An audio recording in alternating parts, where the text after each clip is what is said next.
We just did hip flexor release. This is going to be hip flexor resistance and hip internal resistance. So what we're going to do is we're going to position the floor model like so. Get into like a athletic stance. We don't always want to call it a golf stance or a baseball stance or a tennis stance, but athletic stance like a shortstop, right? And then you're going to put this right in front of your sternum. And then what we're going to do is we're going to reverse it a little bit. We're just using one. We're going to turn our hip, our ankle, our hip, our torso, our shoulder under like this. And then we're going to turn this ankle and hip in as far as we can go, as far as you can possibly go, and hold it for 3. And then you're going to repeat the whole process 3 times. Got it? Okay, Katie, this is hip resistance. So go ahead and position yourself like I showed you, kind of like an athletic stance. Good. And then what you're going to do is you're going to kind of hold this foot still, right? Not a whole bunch of resistance. And you're just going to make like a backswing movement. Good. Until this is locked out.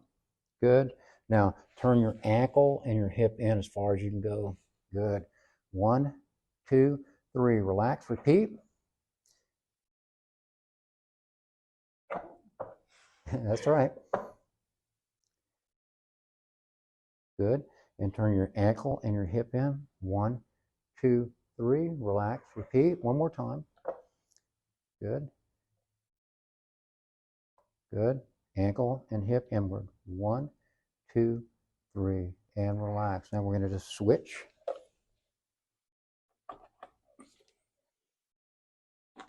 Now that one resembled, like in a golf, a backswing. This is going to resemble a through swing, although that's not the actual purpose of it. Okay.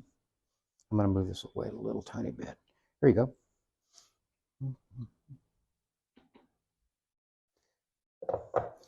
Good. Try to keep your left foot pretty still. And go ahead and rotate your ankle, your hip, your torso, your shoulder under. Lock that out. Now turn your ankle and your hip inward as far as you can go. Crank it.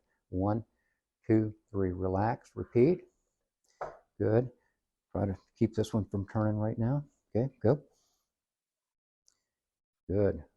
Turn in as far as you can go. 1, 2, 3. Relax. Repeat. One more time. That's it. And turn your foot and your hip and your ankle in. 1, 2, 3. And relax. Good. Walk around a little bit. Yeah. So that's one that we can definitely get the feeling of posting up, both in the backswing and the back foot is stable, so you're not, both feet aren't on this, and one can kind of simulate what it'll feel like. Exactly. Yeah. Perfect. We also have the training aid here to kind of have the same the feel that we should have, I guess, with the training aid. Yeah, exactly. So the resistance is the key. We can do all kind of stuff on the ground, but as soon as you put a student or you get on it, your brain gets the feel of exactly how it should be done. And more so, I think, is a great communication for an instructor to student, because they're communicating on the same thing. The student is feeling exactly what the instructor wants to. There's only so much you can say. Yeah, too. when you do something like this, you can see them doing all kind of stuff, right? But when you step on this, you get a consistent feel every time. If they do that, if they do exactly like you just did, they're going to feel exactly what you just did, right?